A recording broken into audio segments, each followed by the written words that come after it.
Sir ఇటు తెలంగాణలో చూసుకుంటే హైడ్రా అనే ఒక సంస్థ అక్రమ కూల్చివేతలు చేస్తుంది సార్. అంటే చెరువుల పరిరక్షణే వాళ్ళ ధ్యేయంగా ఎక్కడెక్కడ అక్రమ ఉన్నాయి కట్టడాలు వాటన్నిటిని కూల్చివేస్తున్నాయి. ఈ నేపథ్యంలో కేటీఆర్ గారు ఫామ్ హౌస్ కూడా కూల్చివేయడానికి సిద్ధమైపోయింది అని అన్నారు. కేటీఆర్ గారు కూడా కోర్టుకెళ్లారంట. Janwada farm house. అదైతే కేటీఆర్ గారు ఏం చెప్తున్నారు అనంటే, అది నా ఫామ్ హౌస్ కాదు, అది మా ఫ్రెండ్‌ది. అది అక్రమంగా కడితే ఇంత కూల్చివేయడానికి నేను సిద్ధమే అని చెప్పేసి అంటున్నారు. మరి ఈ హైడ్రా ఏదైతే ఉందో అది కంపల్సరీగా బీఆర్ఎస్ వాళ్ళ ఏవైతే అక్రమ కట్టలున్నాయో వాటిని కూల్చివేయడానికి మాత్రమే ఏర్పాటు చేయబడింది గానీ, ఈ విధంగా కాదు అన్న ఒక నెరేషన్ వాళ్ళు బయటకు తీస్తున్నారు. మీరేం చెప్తారు సార్ ఈ కూల్చివేతలపై? అది తప్పులేండి. ఇది బీఆర్ఎస్ వాళ్ళే కూలుస్తున్నారనేది తప్పు. హైడ్రా అనేది ట్యాంక్స్ చాలా ఉన్నాయి హైదరాబాద్ పట్టణంలో. మంచినీటి అవసరాలు తీర్చేదానికే ఆ ట్యాంకులు ఏర్పాటు చేయడం జరిగింది గతంలో. అవి ఇప్పటికి కూడా ప్రజలకు అవసరం పడేటివి. అందుకని వాటిల్లో చెరువు ఎఫ్ఆర్ఎల్ లెవెల్కు కంటే కూడా లోపలికి సాగి కట్టడాలు చేసినారు. అయితే ఇందులో జిహెచ్ఎంసీ పాత్ర కూడా ఉంది. ఎందుకంటే వాళ్ళల్లో ఉన్న అధికారులు ఈ లేఅవుట్లను కానీ ప్లాట్లను పర్మిషన్స్ కానీ ఇచ్చినారు. కొందరికైతే, కొందరికి లేవు. ఇచ్చిన తర్వాత నిర్మాణం చేసుకున్నారు. ఇది కాంగ్రెస్ పార్టీ అధికారంలోకి వచ్చిన తర్వాత ఈ చెరువులను రచించాలనే ఉద్దేశంతో ఎఫ్ఆర్ఎల్ లెవెల్లో ఆక్యుపై చేసిన వాళ్ళను వాళ్ళ కట్టడాలను కూల్చేదానికి అధికారాలు ఇస్తూ హైడ్రాని ఏర్పాటు చేసినారు.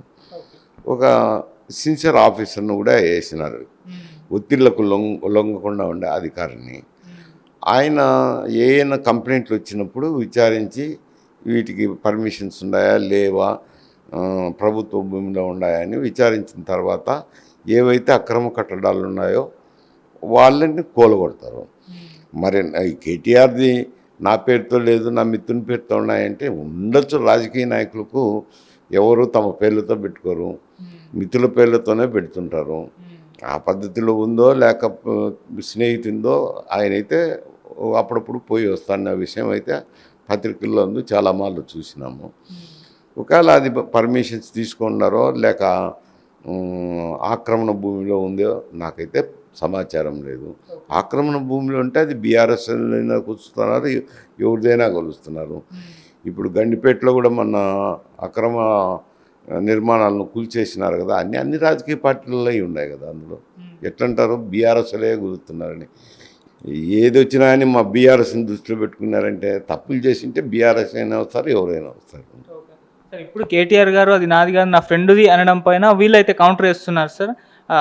మీ ఫ్రెండ్ అని అంటున్నావు, మరి అంతకుముందు ఇదే ఫామ్ హౌస్ పైన రేవంత్ రెడ్డి గారు ఒక డ్రోన్ను పంపించినప్పుడు ఇది కేటీఆర్ గారు ఫామ్ హౌస్, మీరు ఎలా డ్రోన్ను పంపిస్తారని చెప్పేసి రేవంత్ రెడ్డి గారిని అరెస్ట్ చేయించారు మీరు అధికారంలో ఉన్నప్పుడు.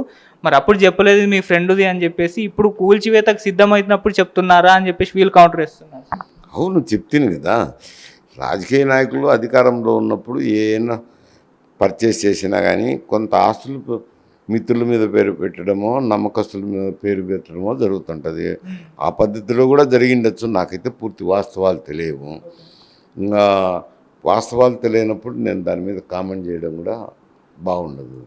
సార్ ఈ హైడ్రా అనే సంస్థ పైన ప్రభుత్వం ఇన్ఫ్లుయెన్స్ ఉంటుంది, రేవంత్ రెడ్డి గారు కూడా ఇన్ఫ్లుయెన్స్ చేసి ఈ విధంగా చేయించవచ్చు అని కూడా అంటున్నారు సార్. ఆయన అధికారి, అక్కడ ఉండే అధికారి.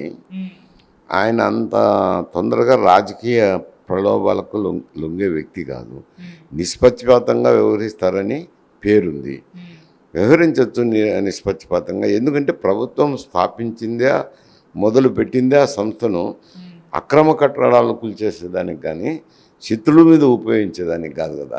అంటే సార్ మొన్న కూడా దానం నాగేందర్ గారికి సంబంధించిన ఒక కూల్చివేత జరిగింది. అప్పుడు రంగనాథన్ గారు దీని హైడ్రా కంపెనీకి చెందినవారు, దానం నాగేంద్రకి మధ్య చిన్న మాటల యుద్ధం అయితే నడిచింది సార్. అయితే దానిపైన ఇది ఒక డ్రామాలా ప్లే చేస్తారు. కేవలం అంటే కాంగ్రెస్ వాళ్ళ ఈ కూల్చివేసి ఆ తర్వాత బీఆర్ఎస్ వైపు మళ్లించే ఛాన్స్ ఉంది అని చెప్పేసి ఇది ఒక స్క్రిప్టెడ్ అని. ఇప్పుడు వీటికి ప్రాధాన్యత లేని అంశాల్లో, ఎందుకంటే అతను కంప్లైంట్లు వచ్చినప్పుడు యాక్షన్ తీసుకుంటారో కొంచెం నిష్పక్షపాతంగా వివరించే వ్యక్తి అనేది మా అందరికి కూడా తెలుసు. అందుకే నేను అంటాను, రాజకీయ పార్టీలకు సంబంధం లేదు. ఎక్కడైనా కంప్లైంట్లు వచ్చినప్పుడు, అందుకే దానం నాగేంద్ర గారు కాంగ్రెస్ పార్టీలోనే చేరినాడు కదా, కాంగ్రెస్ పార్టీలోనే ఉన్నాడు. మరి ఆయన స్థలం యొక్క కాంపౌండ్ వాళ్ళను కూడా కూల్చినారు కదా. కూల్చినాక బీఆర్ఎస్ వాళ్ళు మా మా మా మీద ఉపయోగించడానికి దీన్ని చట్టం తెచ్చినారని అనేదానికి అవకాశమే లేదు కదా. అక్కడ కాంగ్రెస్ వ్యక్తి కదా, ఆయన ఏదో కూల్చేసినారు, నాది అనవసరంగా కూల్చినారు అది ఇది అని చెప్పారనుకోండి. ఆయన గ్రౌండ్స్ ఆయనకి ఏముండగా నా తిల్లు నాగేంద్ర గారికి. అప్పుడు అక్కడ కాంగ్రెస్ ఎమ్మెల్యే శాసనసభ్యుడు కూల్చినప్పుడు ఇక్కడ బీఆర్ఎస్ కూడా అక్రమ కట్టడాలుంటే కూలుస్తారు. అప్పుడు బీఆర్ఎస్ కోసం అని ఎలా అంటారు?